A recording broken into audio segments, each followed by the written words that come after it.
Vallabha Girivaradari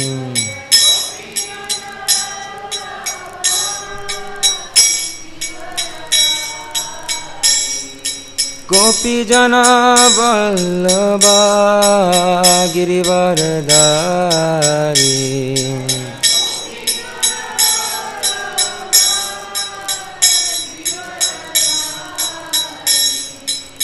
Yashodanandana Brajajanaranjana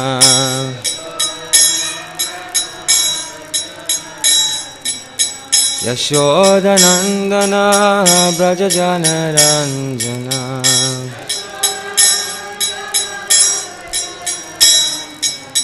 Jamuna Tira Vanachari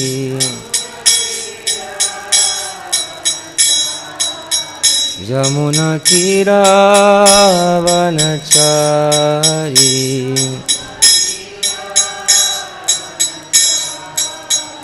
Jaya Radha Madhava Kunja Vihari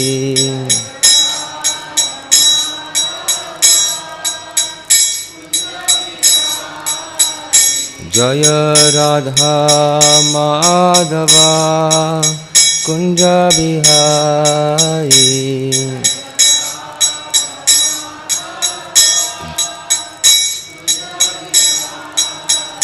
Hare Krishna Krishna Krishna Hare Hare Hare Rama Rama Rama Hare Hare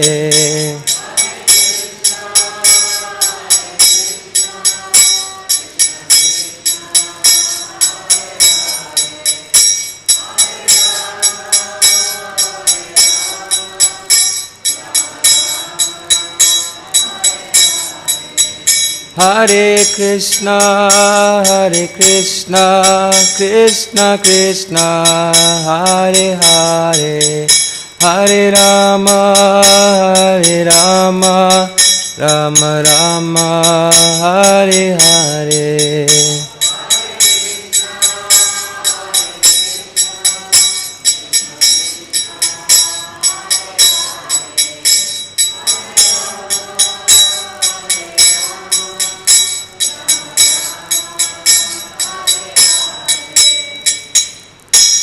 Jayam Vishnupad Parahamsa Parivrajacharya Astottara Srimad Bhaktivedanta Swami Srila Prabhupada ki ISKCON founder Acharya BBD founder Srila Prabhupada ki Jayam Vishnupad Parahamsa Parivrajacharya Astottara Srimad Bhakti Siddhanta Saraswati Goswami Maharaj Srila Prabhupada ki Anantakoti Vaishnavrinda ki Namacharya Srila Haridas Thakur ki Prem se kaho Shri Krishna Chaitanya Prabhu Nityananda Shri Advaita Gadadha Shiva Shri Gaura Bhaktivrinda ki Shri Radha Krishna Gop Gopinath Shyam Kun Radha Kun Giriraj Govardhan ki Brajabhumi Shri Vrindavan Dham ki Shri Nabadip Mayapur Dham ki Purushottam Kshetra Shri Jagannath Puri ki Gangamai Jamunamai ki Tulsi Devi Bhakti Devi ki Samaveta Bhaktivrinda ki Purushottam ki Janitai Gaur Premanande Hari Hari.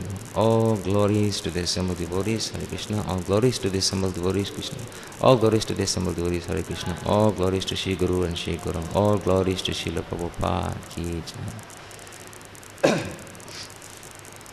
Hare Krishna. So today we're reading from the 8th canto, chapter 18, verses 2 to 5. And verse 5 is on your board, I think so. So I'll read text 2, 3 and 4 and then we can do text 5 responsively. Shama Vadato Jasharaj Kundala Trisholo Satri Vadanam Bujapuman Shri Vatsavaksha Balayangadolasad Kirita Kanchi Gunacharunupara. Translation. The body of the Supreme Personality of Godhead, blackish in complexion, was free from all inebrities. His lotus face, decorated with earrings resembling sharks, appeared very beautiful. and on his bosom was the mark of Srivats. He wore bangles on his wrists, armlets on his arms, a helmet on his head, a belt on his waist, a sacred thread across his chest, and ankle bells decorating his lotus feet. Text 3. Madhuvrata vrata vikutsaya soya virajita shivanamalaya harihi prajapate vishmatamashvarochisa vinasayan kanta nivashta kaushtabha. Translation. An uncommonly beautiful garland of flowers decorated his bosom. And because the flowers were extremely fragrant, a large group of bees, making their natural humming sounds, invaded them for honey. When the Lord appeared, wearing the Kaustubha gem on his neck, his effulgence vanquished the darkness in the home of Prajapati Kashyapa. Text 4. Tisha prasedu sayastada praja prahirista ritavo gunanvitaha dyaur antariksham shitir agni jiva gavo dvija shanja rishu nagascha.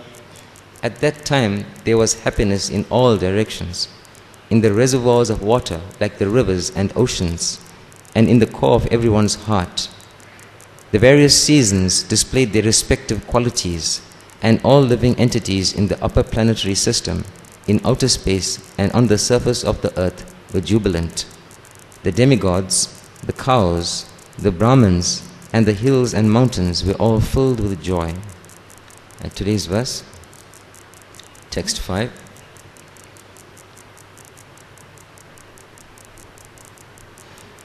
Shonayam shavanadvadasyam Shonayam shavanadvadasyam Muhurte bijiti prabhu Muhurte bijiti prabhu Sarve nakshatra tharadyash Sarve nakshatra tharadyash Chakrustad janma dakshinam Chakrustad janma dakshinam Shonayam shavanadvadasya Muhurte bijiti prabhu Sarve nakshatra tharadya Chakrustad janma dakshinam.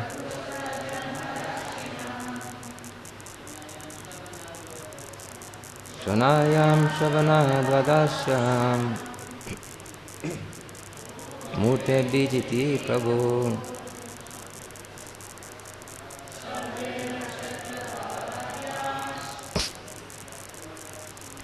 Chakrustad janma dakshinam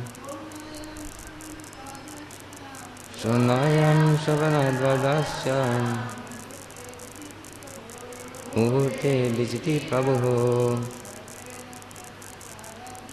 Sarva nakshatra tharadya Chakrustad janma dakshinam.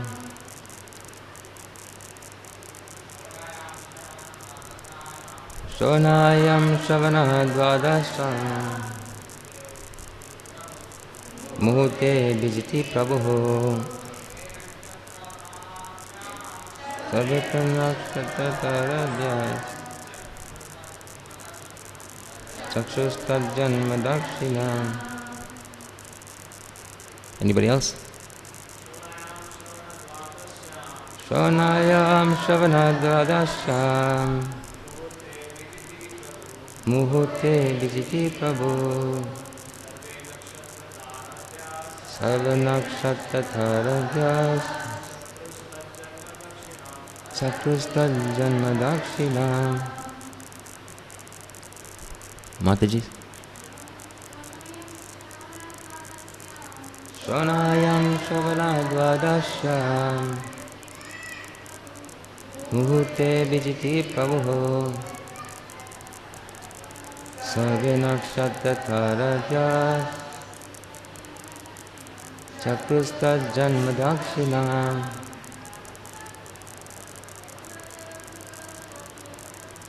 Shonayam shravanadvadasyam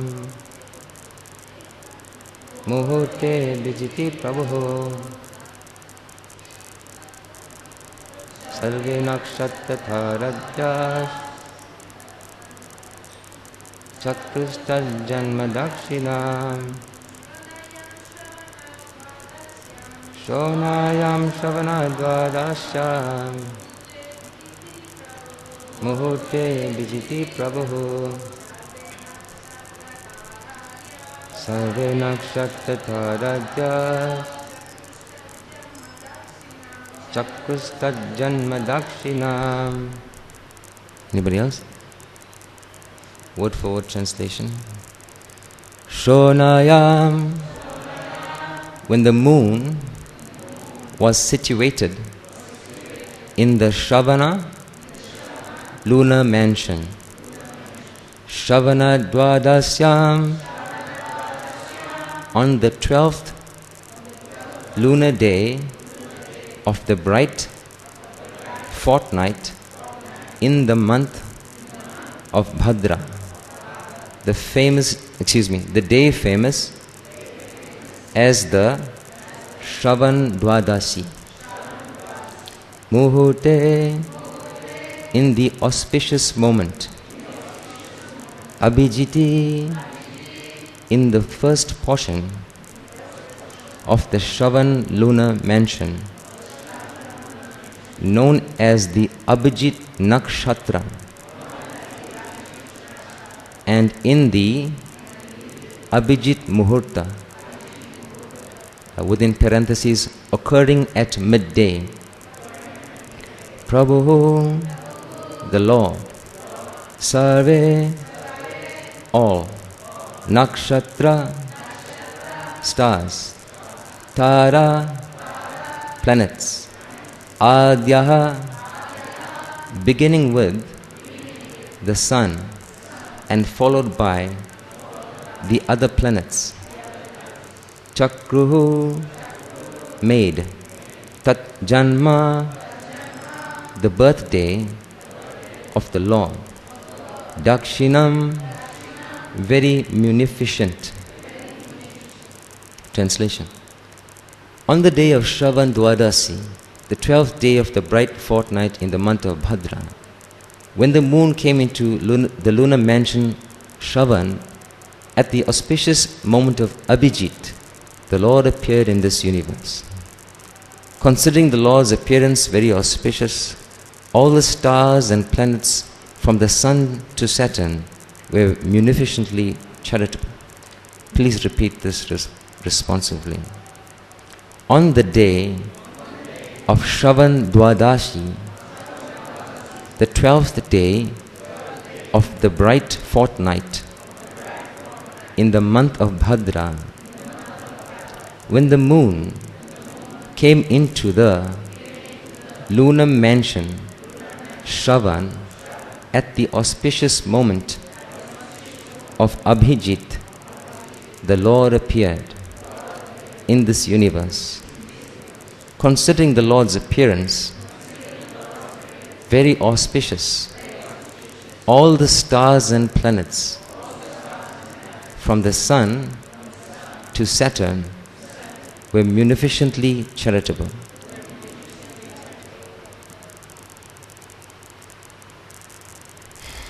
Om Agyana Timirandasya Gyananjala Shalakaya Chakshurun Militam Yena Tasmai Shri Guruve Namaha Panchakalpatrubhyascha Kripasindhubhyevacha Patitanam Pavanebhyo Vaishnavebhyo Namo Namaha Jai Shri Krishna Chaitanya Prabhu Nityananda Shri Advaita Gadadha Shiva Shri Gaura Bhaktivinoda Hare Krishna, Krishna Krishna, Hare Hare, Hare Rama, Rama Rama, Hare Hare.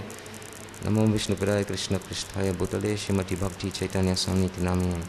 Namami Bhakti Chaitanya Prabhupada Anusevanam. Shiv Raja Dhanmatman Pradashikam Kribanam.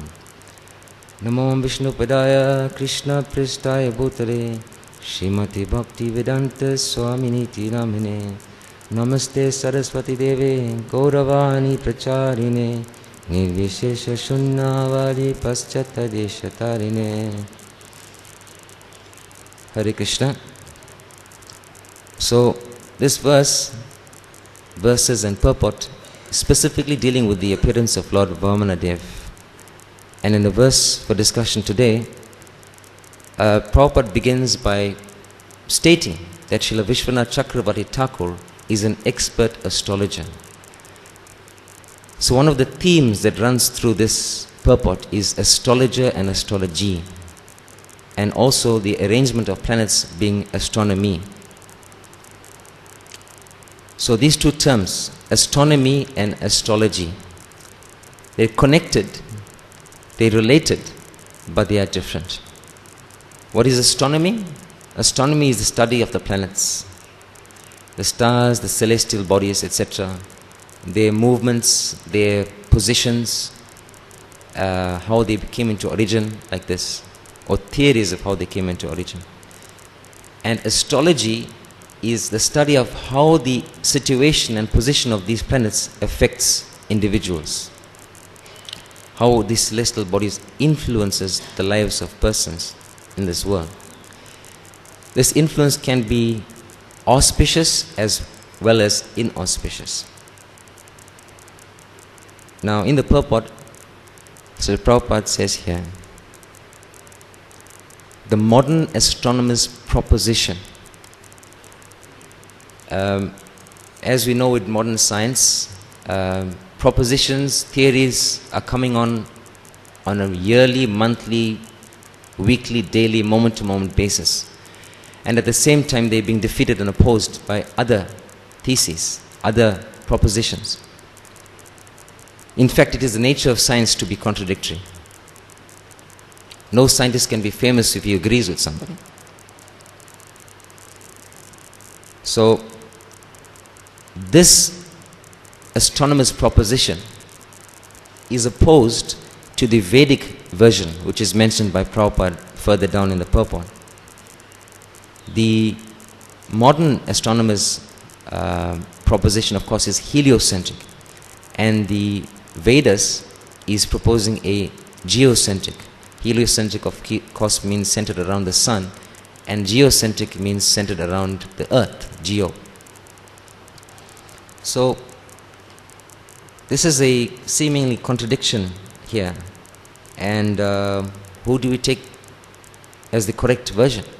The modern scientists with all the research and proofs, or the Vedas? Well, as stated in the Sri Ishopanishad introduction, Srila Prabhupada calls Vedic truth being an axiomatic truth. Vedic truth must be accepted as an axiomatic truth. An axiom is something beyond question, beyond doubt, beyond argument, beyond inquiry. It is to be accepted as it is. So Prabhupada goes on to explain in the purport of not in the purport, in the introduction of Sri Ishopanishad, that cow dung can be considered as the stool of an animal. And those of you that are pujari trained, or if you generally know something about cleanliness when it comes to dealing with the deity, you're not meant to touch anything unclean, you're meant to be clean. And stool of an animal is considered to be impure. You're meant to take a bath if you touch it. However, the stool of a cow dung, is purifying and is used in puja, etc., in sacrifice and cleansing. One of the ingredients of Panchagavya is cow dung. So there's an analogy which kind of explains more about the perceptions and the different theories that scientists, astronomers put forward. And this is the analogy of the elephant. So a group of blind men are introduced to an elephant, and they are asked, please describe what you see, what you feel, obviously, in their case. So one of them holds onto the tail of the elephant and says, the elephant is a very thin rope. Another one holds on to the leg of the elephant and says, actually no, the elephant is a very strong tree trunk. Yet another of these blind men grasps the trunk of the elephant and says, no, all of you are wrong actually. The elephant is a snake, a very thick snake. And yet another one holds the ear of the elephant and says, no, actually it's a big fan. And yet another of these blind men holds the side of the body of the elephant and says, no, the elephant is a wall, a big wall.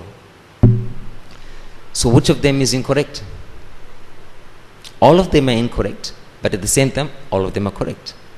So it takes somebody who can see to tell these blind persons, actually your approach in what you've seen or felt is correct, but in a limited way. A person who has vision can give the complete view or picture what is an elephant, explain to these blind men, this is an elephant. All your theories give part explanation of what an elephant is, but a complete version of what an elephant is can only be described by a man who can see.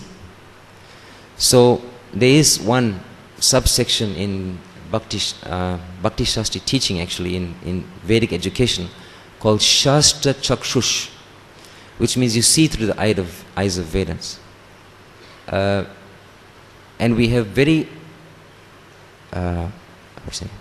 blessed to have the Amala Puran, Bhagavat Puran, which is like a guiding torchlight. This is described in Bhagavatam actually, that when Krishna left the world, everybody is so much disturbed and in darkness. But this Bhagavat Puran will provide light for this misguided society. So in Bhagavatam, 5th canto specifically, this iniquity is reconciled to a degree. Why is it that people cannot perceive the higher aspects of Bhagavatam? They think it's phenomenal. Example given is of the mountain that's placed on the back of Kurma to churn the ocean. It's phenomenally high, maybe several thousand miles high. But the highest mountain in our perception as humans may be a few or several thousand feet high. We are talking about several miles high. Mandara mountain, I think it's called. So how do you wrap our brains around this figure? This is phenomenal. And it's described, there's one banyan tree which stretches for yojans, several miles wide. We cannot wrap our brain and conceive of this. But because we don't have the purified senses to perceive this.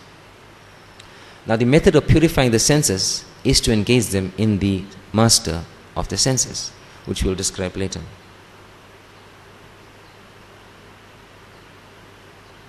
These aspects of the huge mountain and elaborate explanations of the Bhagavatam given in the 5th canto, etc., many places of the Bhagavatam, there's descriptions given of other dimensions, is on a higher dimension. We have no perception of this. So any man who is trying to understand these things through his senses will fall short.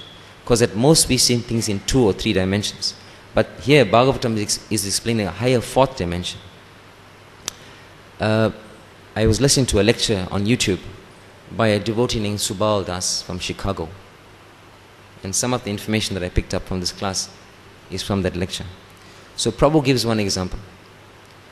He says that our perception of things is like a glass of water with a teaspoon of oil on it. Now as you know, those of you that are familiar with physical science, chemistry specifically, oil and water have different densities, therefore they will never mix. So oil will rise to the top and the water will remain intact at the bottom. Even if you stir it up very vigorously, after some time the oil will come to the surface. So this devotee said that what we perceive of the higher dimension is covered by this thin veneer. This is also mentioned in the, what is it? Navadibham Mahatmya. Bhaktivinoda Thakur says that the dham is covered by a veneer of material energy. So we may all be in Mayapur, but at the same time we may not be in Mayapur because of this covering. This is a function of Mahamaya actually. And she's a servant of the Lord, but she serves to keep people who may not be qualified to entering into the deeper, intricacies of what is the dham. Dham is no ordinary place. At the time of destruction of the universe, Navadip is still floating as a lotus flower on this water. So we not have a perception. Sometimes you go to Vrindavan, or some of us may be in Mayapur, and not truly appreciating the value of where we are or what mercy we're being afforded. This is because of this covering. And this covering can be removed, and the truth of what the Dham is can be exposed by one who can see. In the same way as the elephant can be described by somebody who has vision, somebody who knows the Dham, who can see the Dham, can explain what the Dham is to you. We are very privileged to have very elevated souls amongst us who can describe the Dham in this way, and we hear from them. So, part of the purport here, Prabhupada is explaining about the conditions or the circumstances under which Krishna appeared. It's been described as auspicious. In fact, the arrangements of the stars, as explained by Prabhupada here, what is that?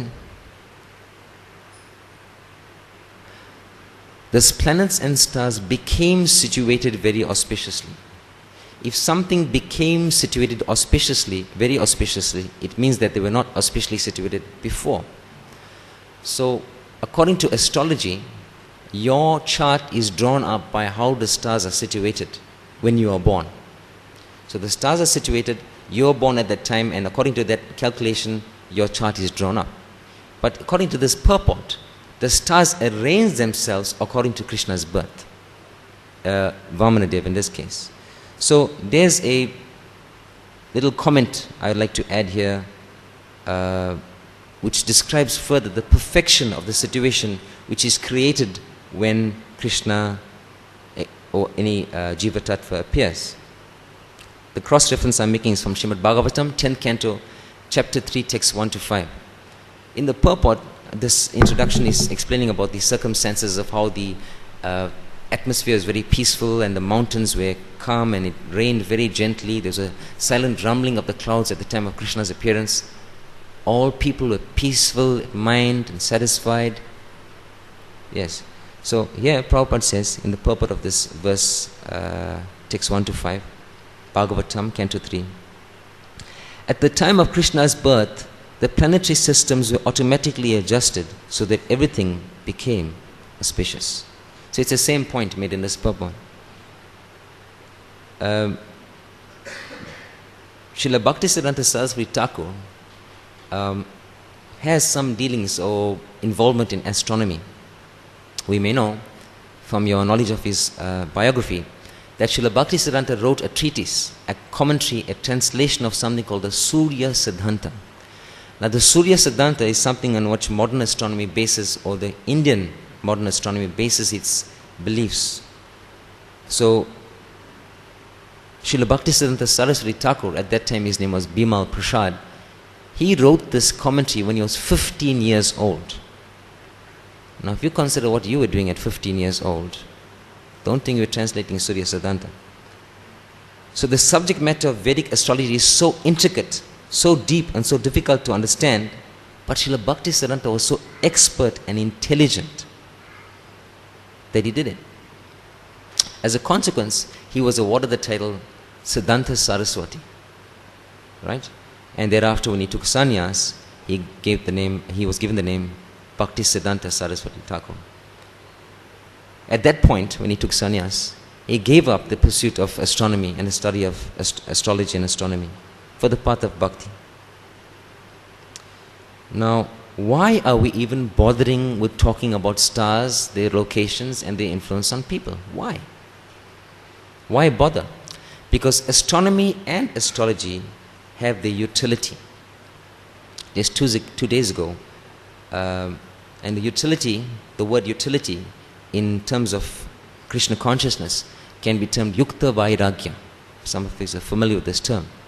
2 days ago, His Holiness Bhaktivedanta Purna Swami spoke of this concept, and he said that Yukta Vairagya is integral to our philosophy. Maharaj further on went to say that it can be abused. Like with facility, it can be abused. The opportunity to connect with Krishna through Yukta Vairagya can be abused. Let's look at the positive first before we look at the negative. I mentioned this also the last time I gave a presentation, is that we have certain proclivities. And it's not that those proclivities can be divorced from Krishna. Those proclivities can be dovetailed, Prabhupada uses the word dovetailed, in the service of the Lord. And I mentioned the last time about somebody having the desire or the inclination to be married.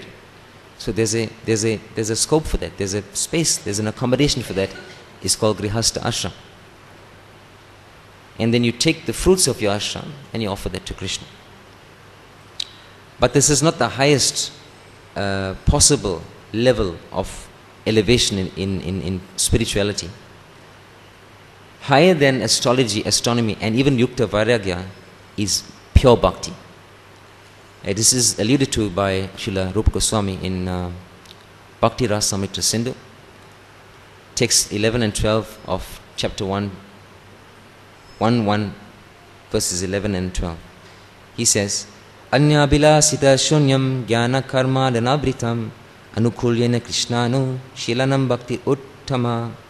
And the next verse, Sarvopadi vinirmuktam tatparatvena nirmalam rishikesha rishikena rishikesha sevinam bhakti uchyate. Both these verses are describing the parameters for a definition of pure devotional service. In the first verse here, Srila Rupa Goswami is saying that pure devotional service is free from any other motive or desire, bilash, except to serve and please Krishna. And there can be some categories this is broken into, which is jnana, karma and adi. The adi is under which this astrology falls. Other. Karma is fruitive activities, jnana is speculative knowledge, and adi could be so many other things, and astrology falls under this adi. Then Rupa Goswami says anukulene krishnanu, which must be pleasing to Krishna. The other day Maharaj was saying that Kamsa was very Krishna conscious. Yes, he was constantly thinking of Krishna. But what was his thought? How to kill Krishna. So this is not favorable to Krishna, how to kill Krishna. Shishupal also. Shishupal's constant meditation, he was frustrated in his attempt to marry Rukmini, and then he, out of vengeance and envy, he plotted, how can I criticize Krishna and bring his character down? So he was like maybe like Keshava Kashmiri, saying so many offensive things to Krishna in an assembly of elevated souls. Krishna tolerated everything. But at the 100th offense, Krishna released his Sudarshan Chakra and beheaded him. So Shishupal was very Krishna conscious because he was always thinking of Krishna. But he was not doing so in a favorable way. So these clear distinctions are made in this verse. The second verse is speaking about Sarvopadi Vinirmuktam. As you know, Upadi means designations. Sarvopadi Vinirmuktam, freed oneself from designations. So long as we think that we are this body, we think we are male, we are South African, we are living here, we are married to such and such or whatever, we are in this material concept of life. But Rupa Goswami here says, Sarvopadi Vinirmuktam. Give up this upadis. Because it's malam, it's impure. So nirmalam means become very purified. Then he says, Rishikena Rishikesha Shevinam.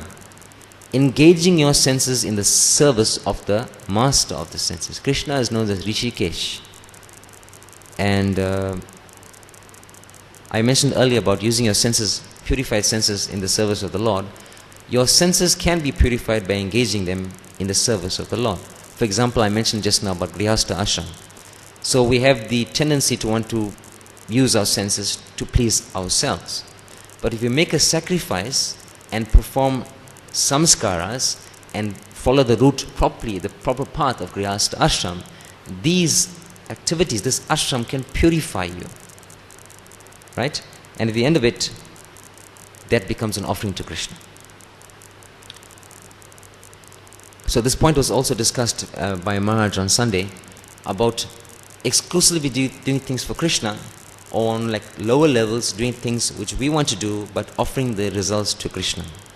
And there's many levels. This is described at length by the Mayapur Institute in Bhakti Shastri. It's called the Yoga Ladder.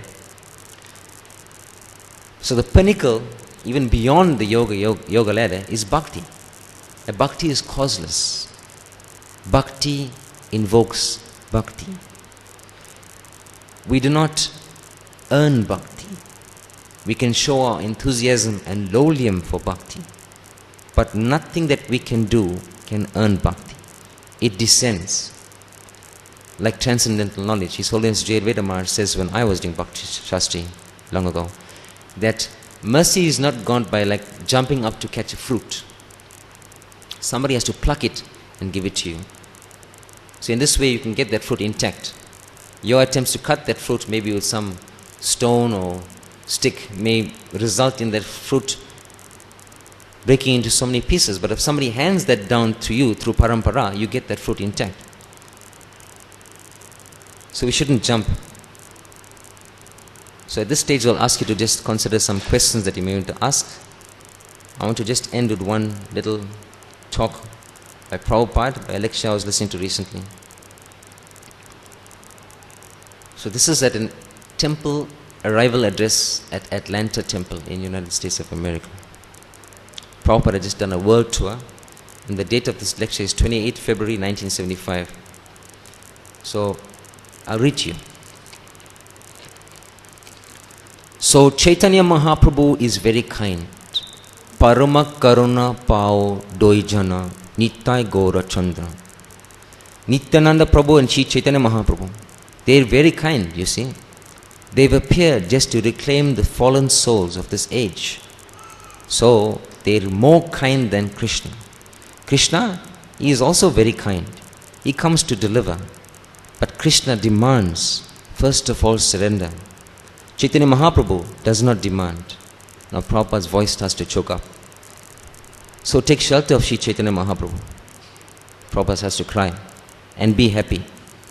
Thank you very much. So this is just underlining or underscoring the great mercy of Lord Chaitanya Mahaprabhu. So I was meditating when I wrote these notes on this verse by Srila Rupa Goswami. Srila Rupa Goswami says, Namo Mahavadanyaya Krishna Prema Pradayate Krishnaya Krishna Chaitanya Namne Gauratvishe Namaha.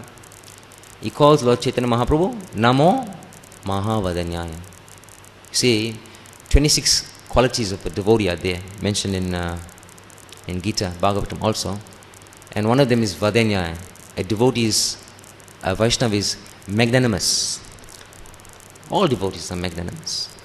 But Mahaprabhu is called Mahavadanyaya. So, why is he called Mahavadanyaya?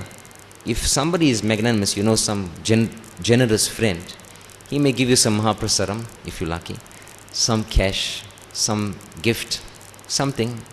You say, thank you very much, Hari Hari Bol, and maybe on his birthday you reciprocate. But if somebody gives you something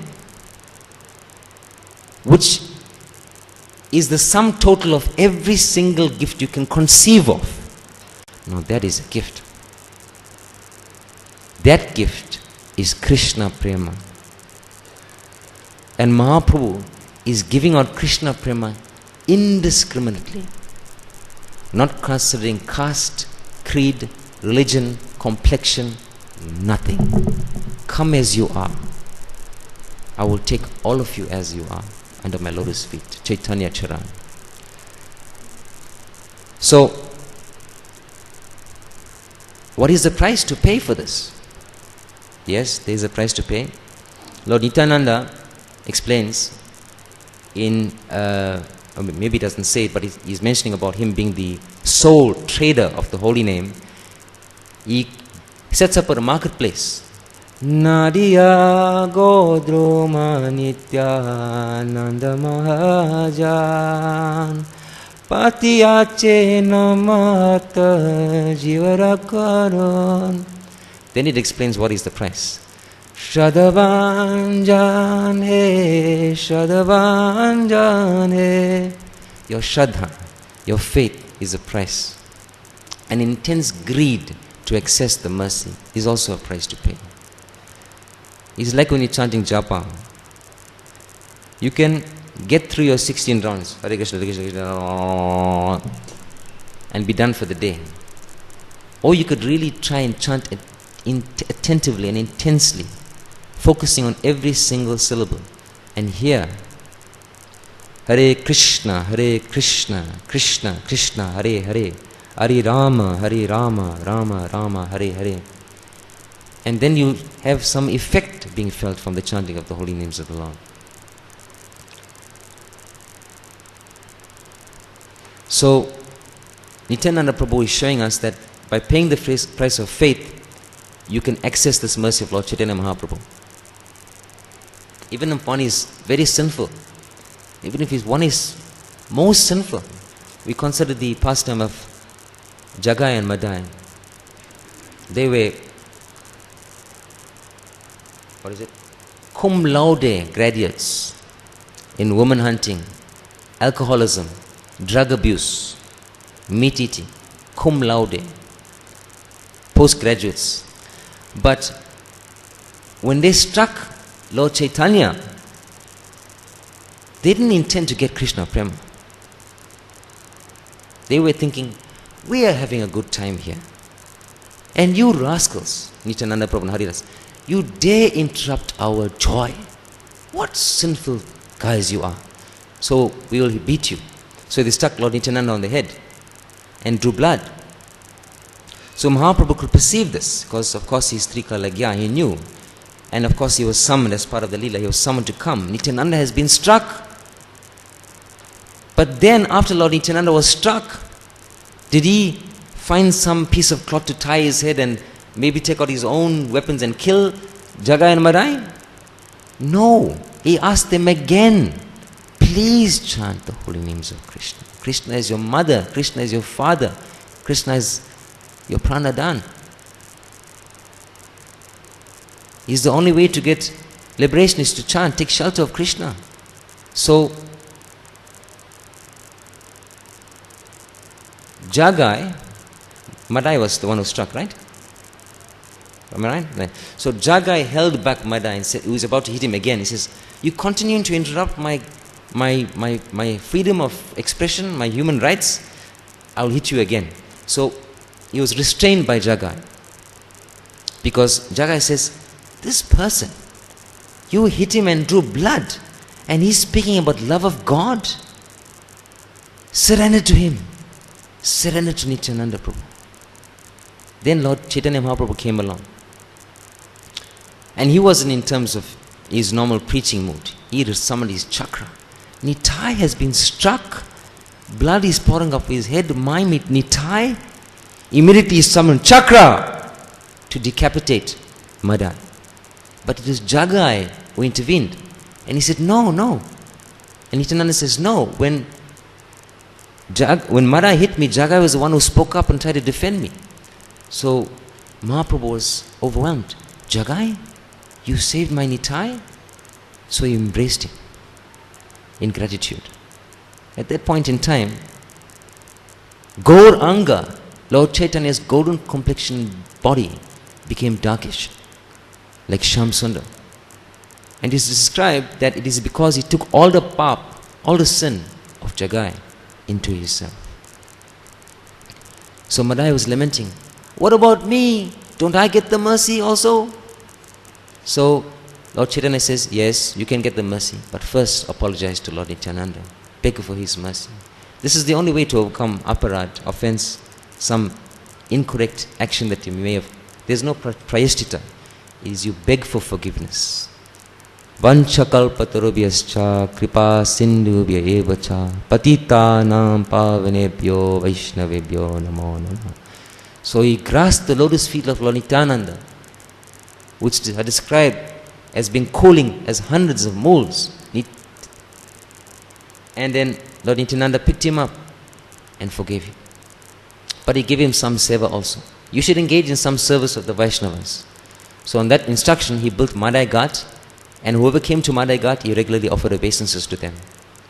And these became extraordinarily great, representatives of the Sankirtan movement of Sri Chaitanya Mahaprabhu. That was actually the intention of Lord Nityananda. When Lord Nityananda and Haridas Thakur were passing, they see some big commotion. Some shoes flying there, some people flying there, and there's some big havoc is happening. Let's see what is going on here. Oh, there's a big fight. And there's only two people fighting. And they're good friends, but they're fighting because they're under the influence of alcohol. Then Nityananda said to Haridas, so no, we should convert these two guys first, then Mahaprabhu's glory will be spread unlimitedly. And they did so.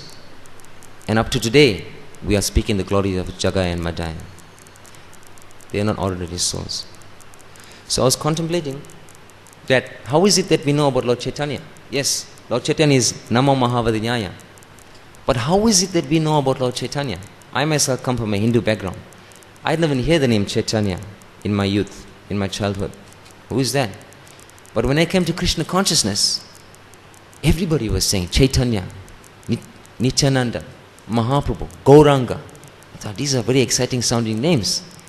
But I only have one person to thank for that. And that is His Divine Grace, A.C. Bhaktivedanta Swami Srila Prabhupada. I didn't know Lord Chaitanya before he came and told me about him through his books. So, in the pranam mantra of Srila Prabhupada, the second part, Namaste Saraswati Deve Gauravani Pracharine. It is in his pranam mantra.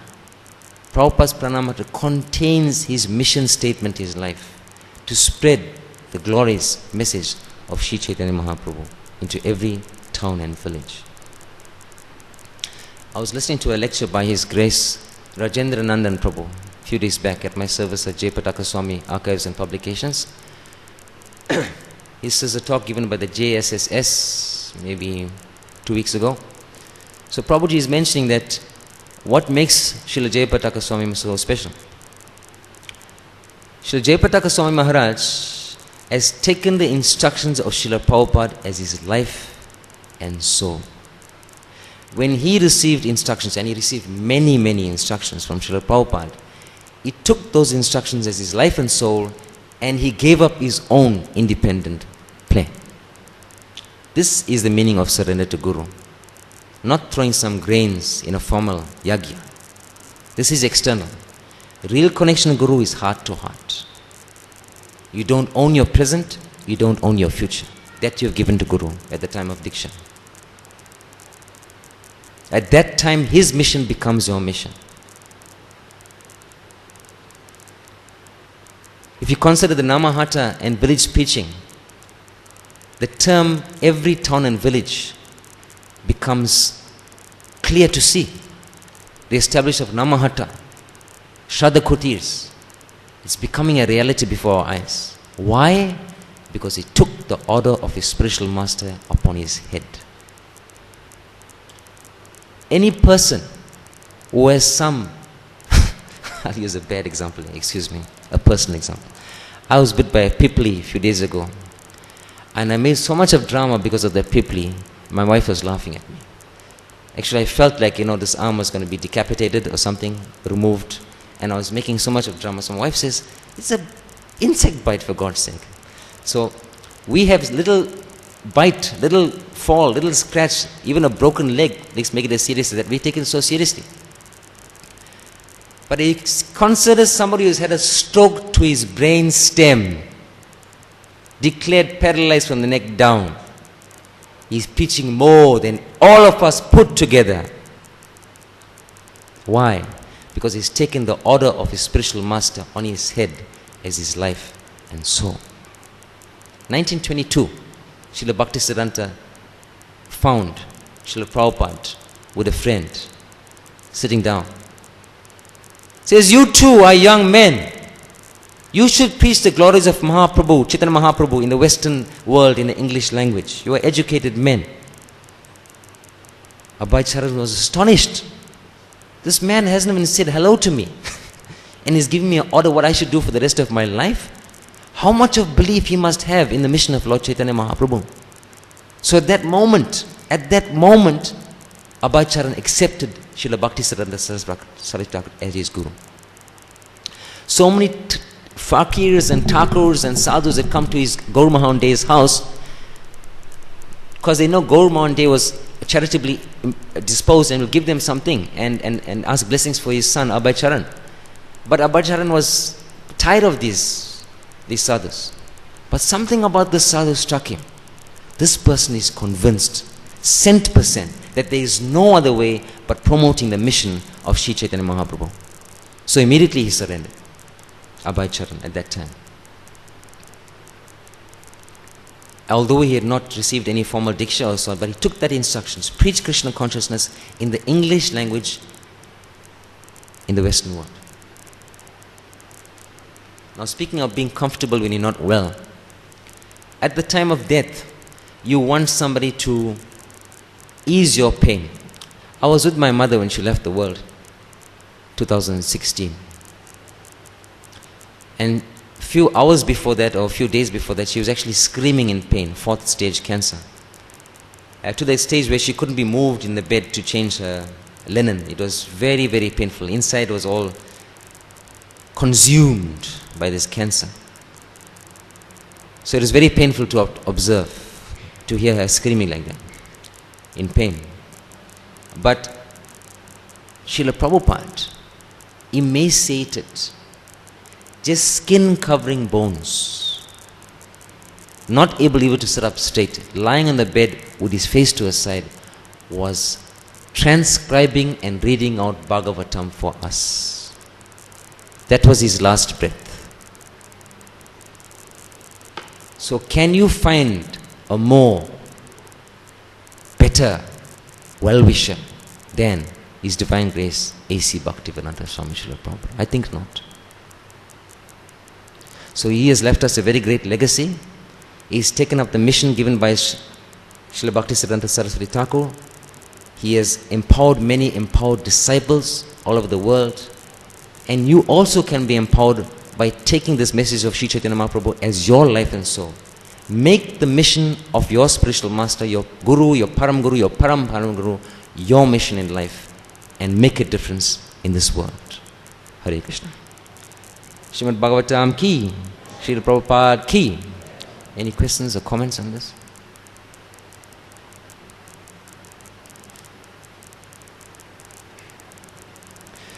Jagat Guru Srila Prabhupada ki, Go Premanandi.